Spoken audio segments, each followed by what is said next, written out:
지금 3명의 전현직 대통령을 둘러싼 지방선거 변수를 짚어봤는데 지금 마침 또 배종찬 상무가 수도권과 서울을 둘러싼 지지층 결집 문제를 꺼내셨으니까 우리가 지금부터는 한번 지역별 판세를 한번 짚어봤으면 좋겠어요. 물론 가상 판세이긴 한데 이현정 의원께 먼저 여쭤보고 싶은 서울 가장 관심 지역입니다. 뭐 1,000만이 살고 있는 수도이자 지금 거론되는 후보들 면면을 보면 미니 대선급이다 이런 소리가 나옵니다. 그렇죠. 사실 이제 서울시장이라는 거는 뭐 다른 시장들과는 좀 급이 다르다고 할 수가 있죠. 이게 바로 이제 대권을 향한 그렇죠. 이제 한 단계 위에 있기 때문에 그만큼 잠룡들, 즉 잠룡들의 어떤 치열한 결전의 장이 될 수밖에 없는 상황입니다. 근데 문제는 이제 박원순 시장이 이번 3선 도전을 하게 돼 있고, 근데 문제는 야당 쪽에서 지금 뚜렷한 아직 후보가 좀 부각되지 않는 상황이고, 오히려 여당 내에 지금 경쟁자들이 꽤 많습니다. 네, 그렇습니다. 그렇다 보니까 지금 박원순 서울시장이 아직까지 이제 아마 추석 연휴 지나고 난 다음에 본인의 입장을 좀 조기에 발표하실 것 같아요. 그래서 얼마 전에 뭐 박원순 시장 이야기는 왜 이렇게 조기에 발표를 하냐라고 하니까 뭐 여러 가지 논란도 있고 해서 좀 빨리 해야 된다는 좀 내부의 어떤 참모진들의 뜻이 있어서 일부에서는 또 경남지사 차출설도 나오고 네, 뭐 그거에 대해서 전혀 또 본인이 왜 경남에 본인 갔는지 쪽에서는 펄쩍 뛰는 네, 아마 그런 이제 자기를 좀 밀어내려고 하는 일부의 뭐 아마 그런 쪽으로 생각하시는 것 같아요. 그런 의미에서 본다면 일단 박원순 시장은 좀 3선 도전에 상당히 무게를 두는 것 같습니다. 그거는 뭐냐면 오히려 지금 국회 내에서 어떤 정당 기반도 중요하지만 이 3선을 해서 뭔가 그래도 좀 서울시장을 해서 가는 것들 있죠. 대선을 향해 가는 것들 오히려 좀 더 유리하다는 판단을 하는 것 같아요. 근데 문제는 지금 이제 당내 경쟁자들이 왜 많기 때문에 과연 당내 경선을 통과할 수 있느냐. 이게 이제 제일 관건이죠. 네. 그렇다고 본다면 당내 정말 문재인 대통령의 지지층들이 당원들이 권리 당원들이 과연 그러면 박원순 시장의 무게를 실어줄 수 있을까? 이 문제가 이제 일단 관건이고, 문제는 또 야당 같은 경우에 지금 보면 이제 황교안 전 국무총리가 요즘 SNS 활동을 꽤 활발하게 하고 있죠. 그렇죠. 자유한국당 대표 선수가 네. 거론되는데요. 근데 문제는 또 홍준표 대표가 이에 대해서 완전히 선을 그어버렸어요. 네. 이게 왜냐하면 과거 정권의 어떤 이런 인사를 할 경우는 이거는 절대 안 된다라고 이미 선을 그어버렸어요. 공개적으로 지난달에 뭐 탄핵 심판을 그렇죠. 다시 받을 가능성이 있다 이렇게 선언하기도 했었죠. 그런 상황이다 보니까 아무래도 이제 바른정당, 국민의당 뭐 또 이렇게 또 다당제 하에서 또 여당의 후보들이 나오는 상황이니까 네. 현재 상황으로 보자면 일단 여당 내의 경쟁이 더 좀 솔직히 관심이 가는 이제 그런 상황인 것 같습니다. 자, 여당 내에서는 지금 민병두 의원, 추미애 대표, 박영선 전 대표 이름도 거론이 되는데요. 자, 어찌됐건 간에 여당에서는 한 명밖에 나올 수 없는 게 좀 현실이 아닐까. 당내 경선을 거쳐야 되고, 그럼 대항마가 보수 야당에서는 또 누가 있느냐 꼽힐 때 지금 이현정 의원 말씀하셨지만 황교안 전 총리 같은 경우에는 홍준표 대표가 직접 나서서 선 걷는 모양새였고, 황교안 국무총리는 여전히 좀 관심을 좀 드러내는 것 같은데, 자, 이수희면에서 네. 여기에 홍정욱 전 의원도 이름이 거론되더라고요. 한국당 대표 선수로. 어떻게 보십니까? 이게 이제 2008년 18대 때 노원병에서 지금의 정의당의 갑자기 노회찬 의원을 꼽고 당선이 네. 돼서 이제 좀 많은 전국적인 인지도가 올라갔죠. 이전에 이미 이제 영화배우 남궁원 씨의 아들로, 그리고 뭐 하버드대에다 또 워낙 준수한 외모에, 그래서 대중적으로 인지도는 높았지만 18대 총선 당선 이후에 의정 활동에서는 큰 걸 보여주지를 못했어요. 그리고 19대 때 이제 불출마를 했죠. 근데 홍정욱 전 의원이 지금 이제 바른정당 쪽에서의 좀 얘기가 나오는 것 같아요. 서울시장 후보로 어떠냐, 이렇게 젊은 이미지. 자, 자유한국당뿐만 아니라 바른정당에서도 이름이 오르는 저는 거죠. 얘기를 듣기 바른정당 네. 분한테서 얘기를 들었는데, 어찌됐건 간에 본인 주가는 굉장히 올라가는 모양새네요. 그런데 글쎄요, 이게 내년 6월이라 워낙 그 사이에 변수가 많기는 한데, 그렇지만 지금 시대가 요구하는 고민에 있어서는 양극화가 제일 문제고, 또 그리고 서울시장이면은 이제 그 서울시 내에서의 경제 문제도 얘기가 돼야 되는 거거든요. 그리고 서울시장 이슈는 지역 이슈보다는 좀 큰 그림의, 큰 정치의 이슈들도 많이 다루는 선거라서, 글쎄 시대 정신, 시대 고민하고 맞아떨어지는 후보 인지에 대해서는 저는 좀 물음표가 그어집니다. 네. 근데 우리가 선거에서 보면은 단체장이 외모순은 아니잖아요. 행복은 성적순이 아니잖아요. 그래서 우리가 랭킹을 이야기를 할 때 이것이 과연 유권자층의 결정적인 기준이냐. 외모로만 하면 홍정욱 전 의원의 정말 아유, 정말 남자가 남자가 봐도 의원은 예. 뭐 의정 활동에서 뭐 젊은 신세대 이미지도 풍겼었고 네. 얼굴이 외모가 잘생겼다 이거는 좀 기준을 잘 모르겠지만 의정 활동도 나름 열심히 하고 뭐 지금 경영 활동도 열심히 하고 이런 부분에서 좀 관심을 얻고 있는 거 아니겠습니까? 네, 워낙 또 외모가 출중하다 보니까 그 점이 강조가 되고 있는데 이 단체장이 되려면 한 세 가지가 필요합니다. 일단은 정당 지지율이 높아야 되거든요. 네. 또 하나는 그 인물에 대해서 어떤 이미지가 만들어져야 있냐. 또 서울시장은 행정적인 능력을 발휘해야 됩니다. 어떤 정책 능력을 갖추고 있냐. 뭐 땡땡땡 경제신문이라고 해서 경제의 달인이다라고 연결시킬 수는 없는 노릇이거든요. 그렇다면 가장 중요한 것은 보수정당 후보로 출마할 경우 얼마만큼 보수층을 다 아우를 수 있느냐. 자유한국당과 그리고 바른정당, 심지어는 눈에 보이지 않는 보수층까지. 두 번째는 인물인데 이 홍정욱 전 의원을 바라보는 시각이 여러 긍정적이고 또래에 비해서 탁월한 그런 능력을 갖춘 걸로 평가를 받는데 또 한편으로는 진중한 많은 사람들을 정치적으로 아우르는 그런 능력이 있느냐. 이 부분에 대해서는 또 지적을 받기도 합니다. 마지막으로 이제 정책인데 얼마만큼 서울시 행정을 노련하게 잘 이끌고 갈 수 있는지 이 부분에 대한 아직 검증은 안 되거든요. 이런 능력을 보여주어야만 말 그대로 이 외모뿐만 아니라 다른 점에 있어서도 유권자의 큰 매력으로 다가갈 것으로 보여집니다. 자, 자유한국당 내에서는 홍정욱 의원 말고도 김성태 의원이나 오세훈 전 시장도 좀 거론이 되는 것 같고요.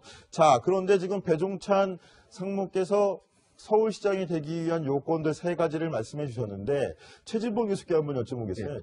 제일 관심이 가는 인물 중에 또 한 명일 텐데 안철수 국민의당 대표는 그 세 가지 조건에 부합한다고 보십니까?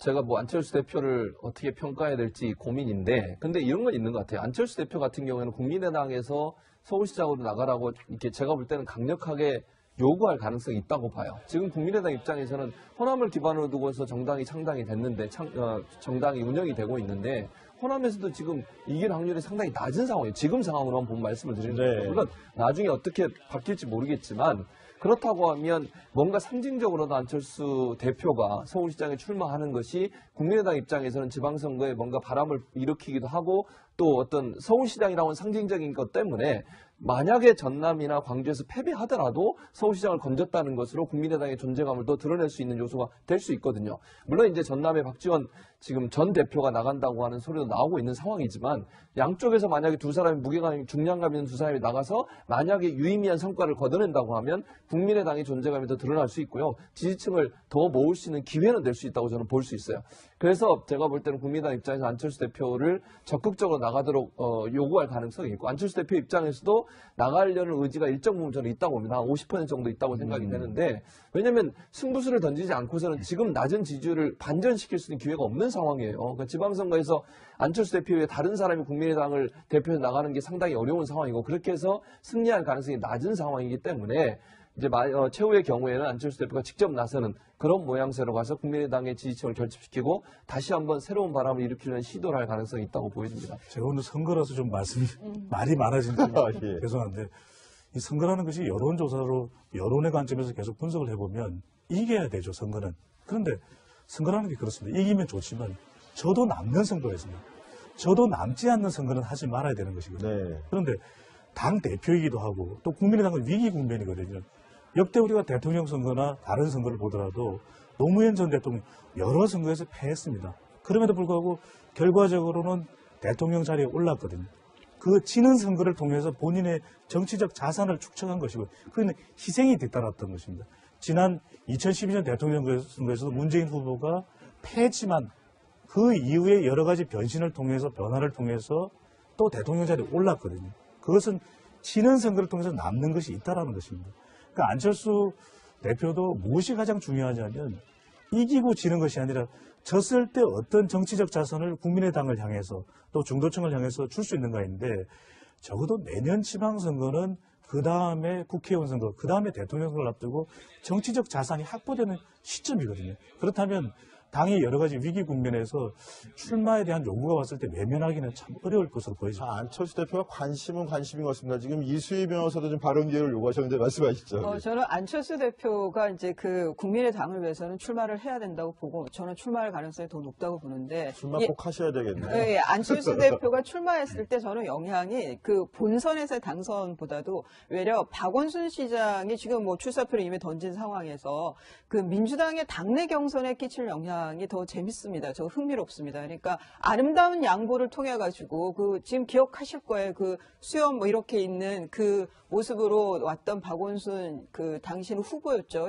예비 후보와 안철수 그 당시에는 뭐 신분이 그냥 안철수 안랩 대표였어요. 예, 안랩 대표로 아름다운 그 몇 분 동안이 지난 다음에 아름다운 양보를 했다라고 했잖아요. 저는 박원순 시장이 뭐 이 정치판에서 이런 의리를 뭐 신의를 얘기할 건 아니지만 여하튼 그 이 아름다운 양보를 통해 가지고 재선 시장까지 된 박원순 현 시장이 당내 경선에서 안철수 후보가 출마한단다 그랬을 때 당내 경선에서는 이게 좀 박원순 시장이 약간 좀 불리한 상황이 되지 않을까. 그러면 글쎄 너무 산수 공식처럼 생각하는지는 몰라도 민주당 당내 경선에서 좀 영향을 끼치지 않을까. 그러면 안철수 대표의 출마를 상수로 뒀을 때는 외려 박원순 시장의 변수가 될 수 있지 않을까. 저는 좀 그런 상상도 해봤습니다. 네, 지금 안철수 대표 지난 전당대회에서는 서울지사 출마도 불사하겠다 이런 식으로 얘기했다가 지금은 당 대표로서 지금 그런 자리 논할 게 아니다 이런 이야기도 받고 있고요. 또 한쪽에서 당 내에서는 고향인 차라리 부산시장으로 출마하는 게 어떻겠느냐 이런 제안도 받고 있는데 어떤 선택을 할지 한번 지켜보도록 하고요. 자, 다음 지역 경기도입니다. 경기도지사 자리도 대권의 교두보로 불리고 있죠. 이 두 사람의 가상 대결이 역시나 화제인데요. 차기 경기도지사 후보군 영상으로 만나보시죠. 박근혜 전 대통령이 법률상 권한은 행사하고 있지만 이미 대통령이 아닙니다. 여러분의 손으로 무덤을 팝시다. 우리의 손으로 그를 잡아 역사 속으로 뭐라 드릴 말씀이 없습니다. 국민 모든 분께 고개 숙여 사과드립니다. 아버지로서 참담한 마음입니다.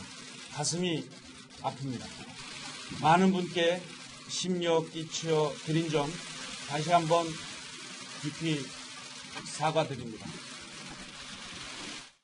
자, 지난 대선 전국에서 인지도를 높였던 이재명 성남시장의 경기도지사 출마 가능성이 굉장히 높은 것 같습니다. 여기에 남경필 현 경기도지사 지금 수성을 해야 되는 입장인데요. 아무래도 최근에 불거졌던 장남의 마약 사건 연루가 변수로 작용하고 있는데 이현종 네.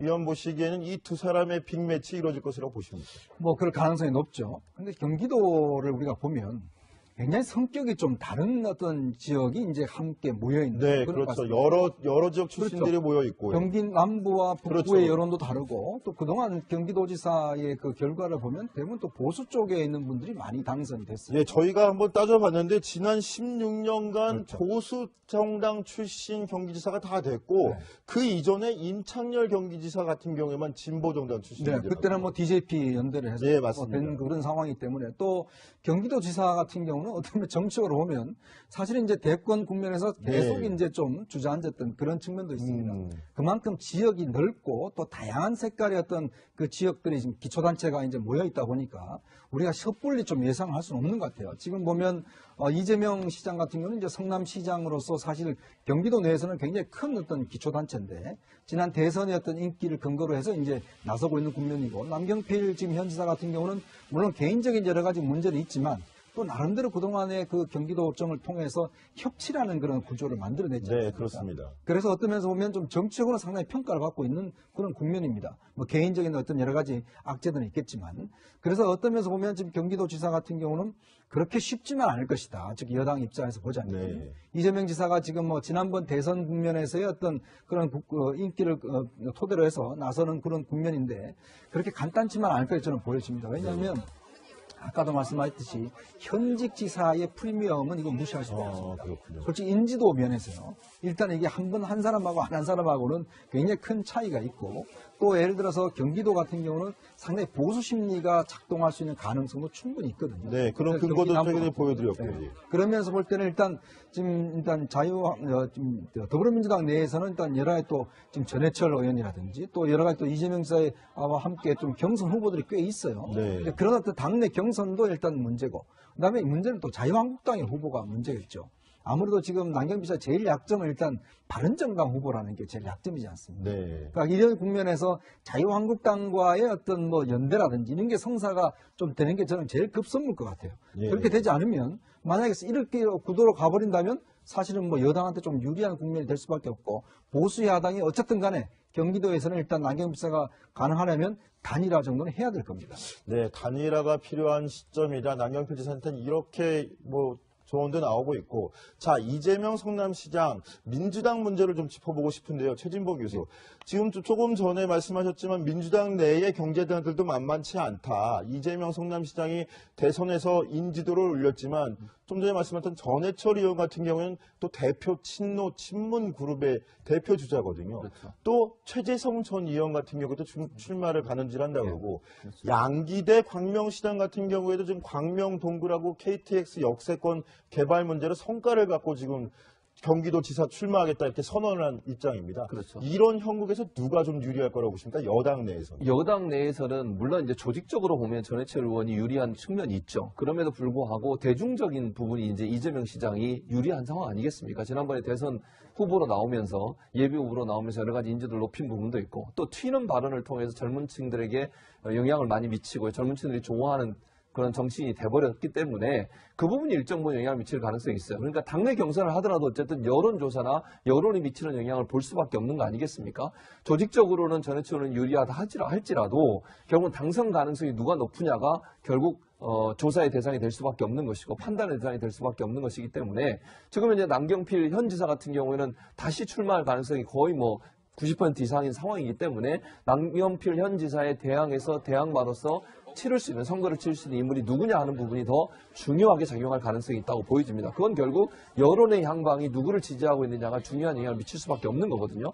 조직으로 본다면 뭐 전해철 의원이나 다른 분들이 유리할 측면이 있을 수 있지만 대중성 인기나 아니면 뭐 어쨌든 사이다 같은 발언을 통해서 젊은 층의 인기를 끌고 있는 이재명 시장의 인지도를 무시할 수 없는 상황이어서 저는 개인적으로 이재명 지금 이제 성남시장이 유리한 상황이라고 보고 경기도라고 하는 지역이 물론 이제 아까 분석하신 것처럼 보수적 성향이 대체적으로 경기도지사를 많이 했었고 인구가 보수적인 성향을 보인다고 하는데 최근 들어서 서울에서 전셋값 뛰면서 경기도로 이사한 젊은 사람 많습니다. 네. 그러니까 젊은 세대들이 경기도로 많이 이주를 했어요. 그렇다고 하면 지금의 구조는 예전에 4년 전의 구조와 다를 수도 있다. 그러니까 젊은 층이 많이 유입이 되면서 젊은 층에게 인기 있는 분이 당선 가능성이 높아지는 상황이기 때문에 이재명 시장이 저는 개인적으로는 민주당 내에서 가장 유리한 위치에 있지 않나 하는 생각이 듭니다. 자, 유권자 토양의 변화도 봐야 될 것이다. 이것도 변수다라는 말씀 있고요. 자, 그러면 야권 얘기를 조금 더 경기도지사 관련해서 해보면 조금 전에 이현정 의원께서 바른정당과 자유한국당의 합당 여부가 좀 큰 변수가 될 것이다 이렇게 전망해 주셨는데 자유한국당에서는 마침 또 신재철 국회 부의장, 원유철 의원 같은 경우에도 굉장히 좀 경기도지사 출마에 좀 관심을 드러내고 있는데 자, 남경필 지사 입장에서는 바른정당 창당에 또 자기가 한 기둥 역할을 했지 않습니까? 합당에 찬성을 할까요? 뭐 지금 남경필 지사 같은 경우는 자강론을 대표적으로 그렇죠. 주장하고 예. 있는 상황이죠. 그리고 지금도 정책 명분으로 보면 일단 뭐 자유한국당과 함께 할 수 없는 그런 명분이기 때문에 아마 남경필 지사 같은 경우는 제가 볼 때는 아마 당 차원에서 합당한다면 그거는 뭐 하겠지만 개별 입당으로 해서 가기에는 좀 어려운 처지가 아닌가. 그리고 보면 지금 바른정당도 지금 11월 13일 날 전당대회를 예정을 해놨지만 사실은 추석 지금 연휴 이후에 상황 자체가 이렇게 어떻게 될지 모르는 상황이거든요. 네. 만약 일부 의원들이 먼저 배를 갈아타고 간다라면 이게 사실은 뭐 경선 자체가 지금 이루어지기도 어려운 그런 상황이기 때문에 아마 이 경기도지사 구도는 보수 야당의 정계 개편 구도와 좀 직결된 저는 상황 같아요. 만약 그렇게 된다면 경기도지사에서 만약에 두 야당이 분열돼서 나온다면 이거는 뭐 제가 볼 때는 그냥 거의 해보나 마나한 게임이 되다 보니까 네. 아무래도 두 당에서도 이 심각성을 좀 알 겁니다. 왜냐하면 서울시장도 하고 또 경기도지사까지 예를 들어서 여당한테 내준다고 하면 또 인천벨트가 있지 않습니까? 네, 그렇죠. 인천벨트 유종복 시장이 있는데 거기도 사실은 자유한국당 수성을 해야 되는데 이런 어떤 분위기가 영향을 미칠 수가 있는 것이거든요. 그러면 배수진을 일단 쳐야 되는데 그런 의미에서 홍준표 대표 같은 경우도 그냥 마냥 지금 상황을 그냥 놓고만 볼 수 없다. 그래서 아마 내년 6월 앞두고서 뭔가 어떤 야권의 재편 이런 것들을 계속 하려는 것도 바로 이 수도권에서의 어떤 수성, 이것도 굉장히 중요한 의미가 있기 때문에 아마 그렇게 노력을 기울이지 않나 싶습니다. 자, 서울 경기지사 선거 수도권 갖고 저희가 승패를 가늠하는 가장 큰 지역으로 따지는데요. 자, 최근에는 또 이곳도 관심입니다. 바로 민주당과 국민의당의 한판 승부가 예고되고 있는 호남 지역인데요. 그중에서도 이낙연 총리가 사퇴하면서 총리직으로 옮겨가면서 공석이 된 전남지사 선거에 국민의당 박지원 의원과 함께 지금 현재 청와대 안주인 역할을 하고 있는 임종석 비서실장 이름도 오르내리는데요. 자, 최진봉 교수께 여쭤보겠습니다. 이 매치 어울린다고 보십니까? 어떻게 현실 가능성은 어떻게 보십니까? 현실 가능성이 높다고 봐요, 저는. 그러니까 무슨 말씀이냐면 현 정부가 문재인 정부나 민주당 입장에서는 호남을 이번에 다시 찾아와야 되는 상황이거든요. 네, 지금 그렇죠. 현재 국회의원 구성으로 보면 국민의당이 지금 전체의 대부분을 차지하고 있는 상황 아니겠습니까? 이번 선거를 통해서 이제 대선 때는 호남이 문재인 정부로 지지를 많이 했으니까 지방선거를 통해서 완전히 굳히게 들어가야 된다는 거죠. 국민의당 입장에서는 이런 상황에서 뺏길 수 없는 한판 싸움이 될 하지만 수밖에 없죠. 국민의당 입장에서는 지금 광역단체장을 갖고 있는 속은 없지 않습니까? 없죠. 네, 없죠. 그럼에도 불구하고 총선에서 이겼던 그 여세를 몰아서 국민의당이 확실하게 국민의당이 호남의 맹주라고 하는 부분을 확인시켜야 되는 상황이 되는 거고. 네. 그렇다고 하면 무게감 있는 사람이 나가지 않으면 지금 상황에서 국민의당이 당선될 가능성은 낮아요. 아까 말씀드렸지만 대선에서 거의 대부분이 국민의당보다는 문재인 대통령을 지지했지 않습니까? 그러니까 분위기 자체가 바뀌고 있는 거고.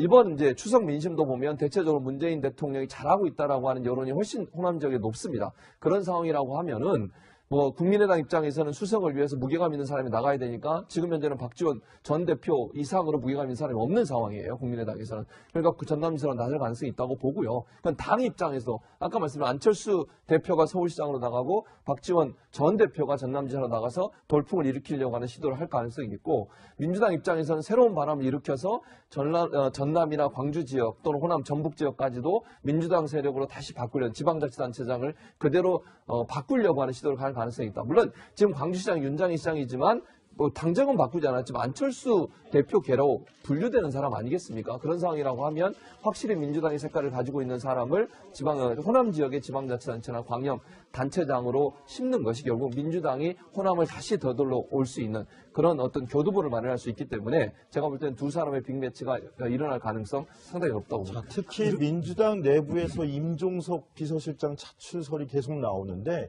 임종석 실장의 반응이 더 흥미롭습니다. 정무적인 판단은 미리 앞서서 하는 게 아닌 것 같더라라는 유보적인 입장을 내놨어요. 특히 전남 장흥인 임종석 비서실장이 전남지사 선거판에 뛰어든다. 배종찬 상무 보시기에는 이 전남에서 바람이 불 가능성이 있다고 보십니까?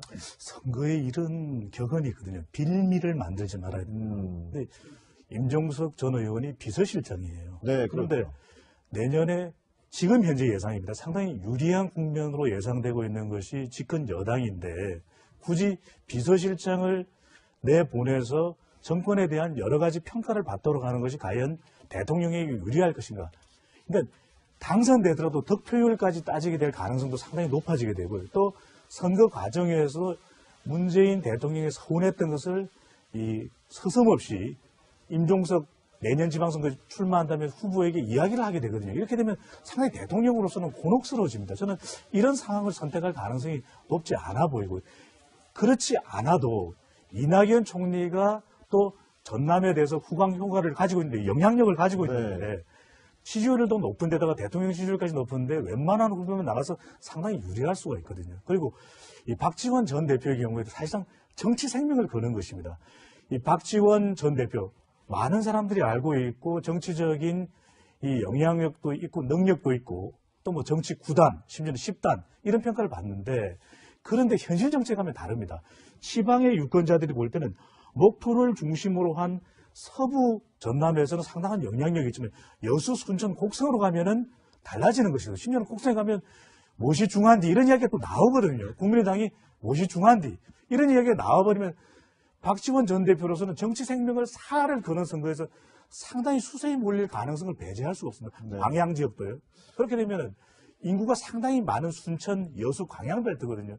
그다음 그것을 호락호락하게 이 박지원 전 대표가 과감한 결정을 내릴 수 있냐. 이 부분도 저는 장고를 하리라고 근데 사실은 보여지고. 네. 박지원 전 대표 측근 그룹에서 이런 얘기가 나온답니다. 박지원 전 대표 같은 경우 연세도 이제 어느 정도 되셨고 말씀하신 대로 정치 은퇴를 결단해야 될 시기인데 김대중 전 대통령이 호남에서 빛을 발하지 못했던 그동안 하지 못했던 거를 본인이 유업으로 하고 싶다 이런 뜻을 내비쳤다라는 말씀도 있더라고요.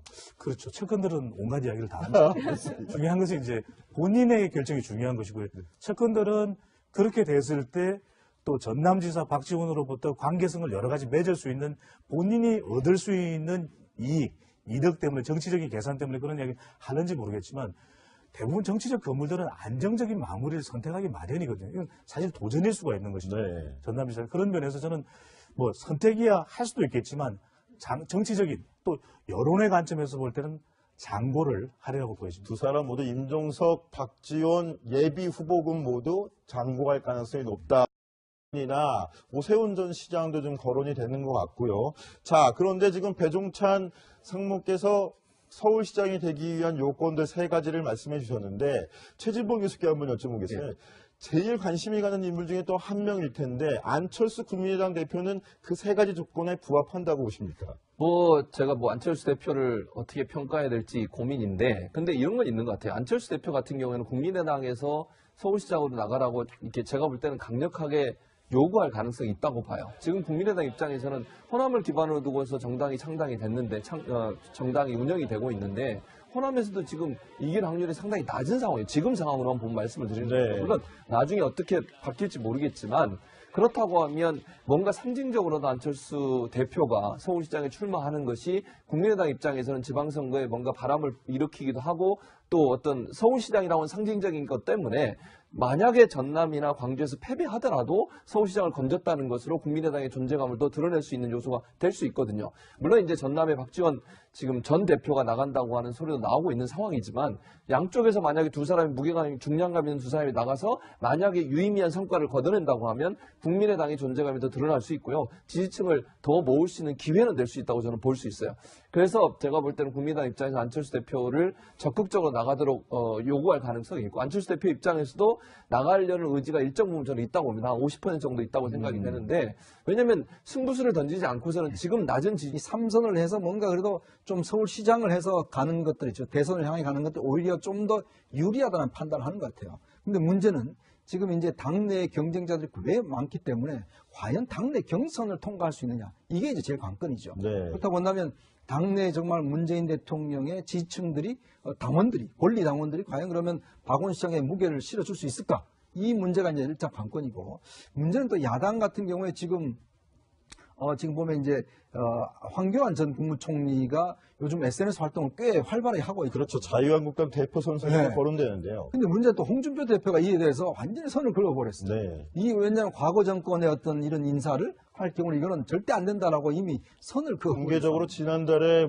탄핵 심판을 그렇죠. 다시 받을 가능성이 있다 이렇게 선언하기도 했었죠. 그런 상황이다 보니까 아무래도 이제 바른정당, 국민의당 또 이렇게 또 다당제 하에서 또 여당의 후보들이 나오는 상황이니까 네. 현재 상황으로 보자면 일단 여당 내의 경쟁이 더 좀 솔직히 관심이 가는 이제 그런 상황인 것 같습니다. 자, 여당 내에서는 지금 민병두 의원, 추미애 대표, 박영선 전 대표 이름도 거론이 되는데요. 자, 어찌됐건 간에 여당에서는 한 명밖에 나올 수 없는 게 지금 현실이 아닐까. 당내 경선을 거쳐야 되고 그럼 대항마가 보수 야당에서는 또 누가 있느냐 꼽힐 때 지금 이현종 의원 말씀하셨지만 황교안 전 총리 같은 경우에는 홍준표 대표가 직접 나서서 선 걷는 모양새였고 황교안 국무총리는 여전히 좀 관심을 좀 드러내는 것 같은데 자, 이수희 변호사 여기에 홍정욱 전 의원도 이름이 거론되더라고요. 한국당 대표 선수로. 어떻게 보십니까? 이게 이제 2008년 18대 때 노원병에서 지금의 정의당의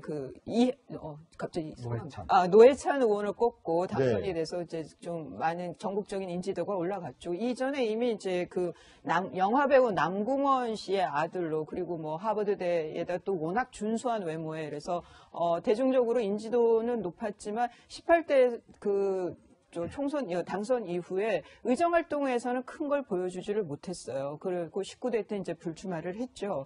근데 홍정욱 전 의원이 지금 이제 바른정당 쪽에서의 좀 얘기가 나오는 것 같아요. 서울시장 후보로 어떠냐, 이렇게 젊은 이미지. 자, 자유한국당뿐만 아니라 바른정당에서도 이름이 오르게 되는 저는 거죠. 얘기를 듣기 바른정당 네. 분한테서 얘기를 들었는데 어찌됐건 간에 본인 주가는 굉장히 올라가는 모양새네요. 그런데 글쎄요, 이게 내년 6월이라 워낙 그 사이에 변수가 많기는 한데, 그렇지만 지금 시대가 요구하는 고민에 있어서는 양극화가 제일 문제고, 또 그리고, 서울시장이면은 이제 그 서울시 내에서의 경제 문제도 얘기가 돼야 되는 거거든요. 그리고 서울시장 이슈는 지역 이슈보다는 좀 큰 그림의, 큰 정치의 이슈들도 많이 다루는 선거라서, 글쎄 시대 정신, 시대 고민하고 맞아떨어지는 후보 인지에 대해서는 저는 좀 물음표가 그어집니다. 네. 근데 우리가 선거에서 보면은 이 단체장이 외모수는 아니잖아요.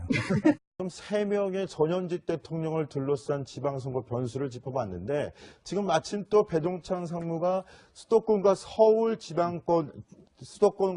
둘러싼 지지층 결집 문제를 꺼내셨으니까 우리가 지금부터는 한번 지역별 판세를 한번 짚어봤으면 좋겠어요. 물론 가상 판세이긴 한데 이현종 의원께 먼저 여쭤보고 싶은 건 서울 가장 관심 지역입니다. 뭐 1,000만이 살고 있는 수도이자 지금 거론되는 후보들 면면을 보면 미니 대선급이다 이런 소리가 나옵니다. 그렇죠. 사실은 이제 서울시장이라는 거는 뭐 다른 시장들과는 좀 급이 다르다고 할 수가 있죠. 이게 바로 이제 대권을 향한 이제 그렇죠. 한 단계 위에 있기 때문에 그만큼 잠룡들의 어떤 치열한 결전의 장이 될 수밖에 없는 상황입니다.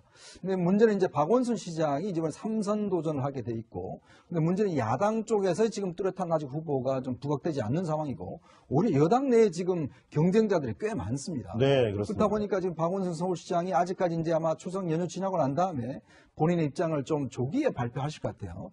그래서 얼마 전에 뭐 박원순 시장 이야기는 왜 이렇게 조기에 발표를 하냐라고 하니까 뭐 여러 가지 논란도 있고 해서 좀 빨리 해야 된다는 좀 내부의 어떤 참모진들의 뜻이 있어서 일부에서는 또 경남지사 차출설도 나오는 네, 뭐 것 그거에 대해서 같고요. 전혀 또 본인이 왜 본인 경남에 쪽에서는 갔는지 펄쩍 뛰는 아마 목소리가 그런 이제 나왔거든요. 자기를 좀 밀어내려고 하는 일부의 뭐 아마 그런 쪽으로 생각하시는 것 같아요.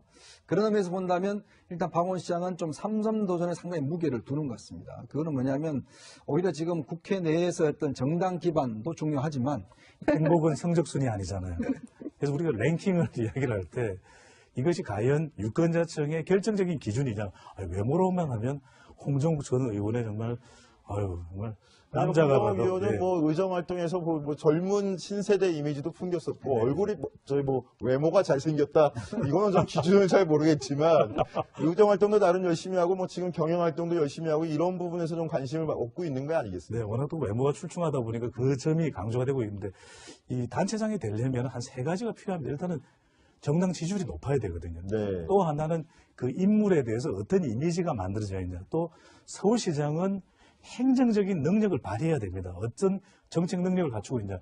뭐 땡땡땡 경제신문이라고 해서 경제의 달인이다라고 연결시킬 수는 없는 노릇이거든요. 그렇다면 가장 중요한 것은 보수정당 후보로 출마할 경우 얼마만큼 보수층을 다 아우를 수 있느냐. 자유한국당과 그리고 바른정당, 심지어는 눈에 보이지 않는 보수층까지. 두 번째는 인물인데 이 홍정욱 전 의원을 바라보는 시각이 여러 긍정적이고 또래에 비해서 탁월한 그런 능력을 갖춘 걸로 평가를 받는데 또 한편으로는 진중한 많은 사람들을 정치적으로 아우르는 그런 능력이 있느냐. 이 부분에 대해서는 또 지적을 받기도 합니다. 마지막으로 이제 정책인데 얼마만큼 서울시 행정을 노련하게 잘 이끌고 갈 수 있는지 이 부분에 대한 아직 검증은 안 되거든요. 이런 능력을 보여줘야만 말 그대로 이 외모뿐만 아니라 다른 점에 있어서도 유권자의 큰 매력으로 다가갈 것으로 보여집니다. 자, 자유한국당 내에서는 홍정욱 의원 말고도 김성태 의원